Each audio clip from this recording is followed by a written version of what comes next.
Welcome to the Deep Dive. This is where we take the things you're reading and, well, we boil them down into insights you can really use. Yeah, forget wading through tons of text. We pull out the key stuff, the surprising bits, the things that make you go, aha. Exactly.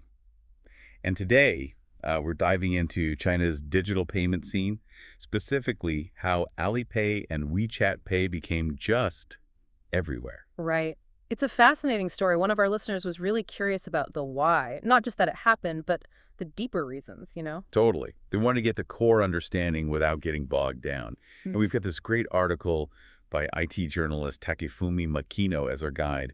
He lays out some really compelling points. So our mission here is to explore what really pushed these two systems, Alipay and WeChat Pay, to become so dominant in daily Chinese life. It's like more than just convenience. Okay, let's kick off with the scale. I mean, the numbers Makino mentions are just staggering. They really are. Over 90% of transactions in urban China done by smartphone, 90%. And even across the whole country, it's still around 70%. That's huge. And, you know, you compare that to Japan, which we think of as super tech savvy. Right. But Makino points out, even with government pushes, Japan's cashless use is, maybe under 50% in cities and like 30% nationally. It's a stark difference. It really begs the question, what happened in China?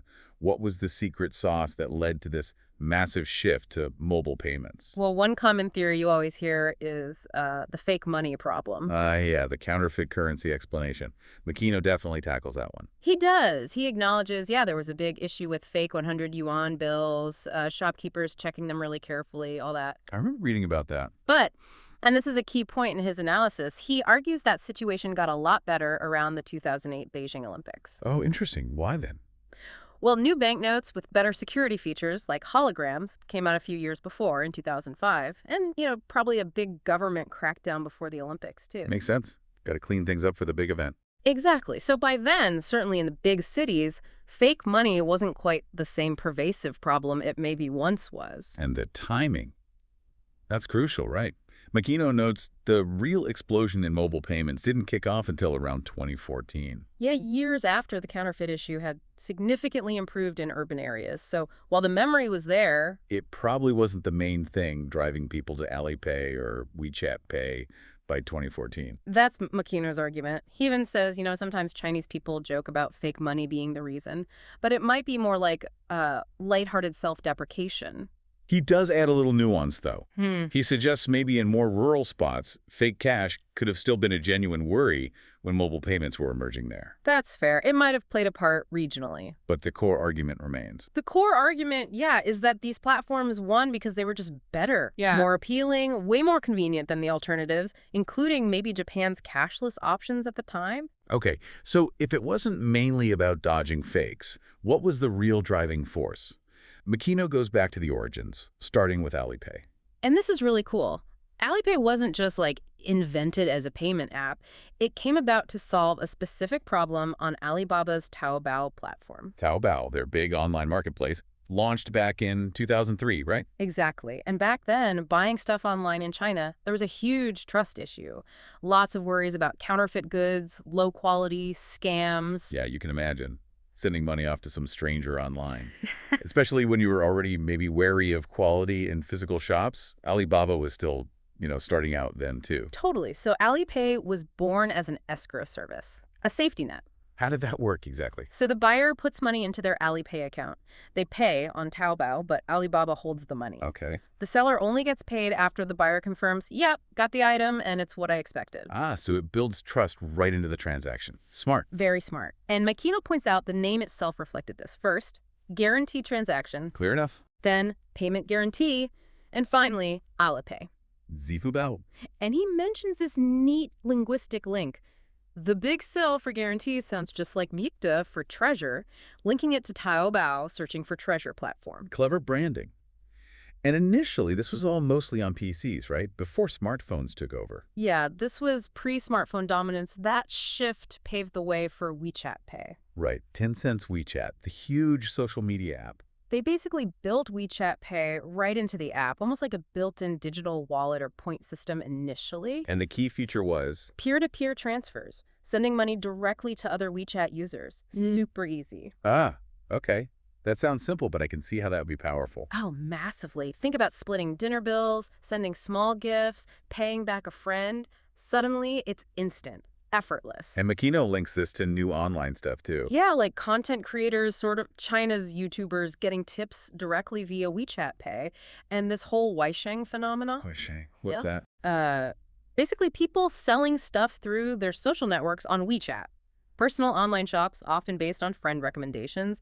Wei from WeChat, Sheng for business. Built on social trust, and WeChat Pay made those transactions easy. Exactly.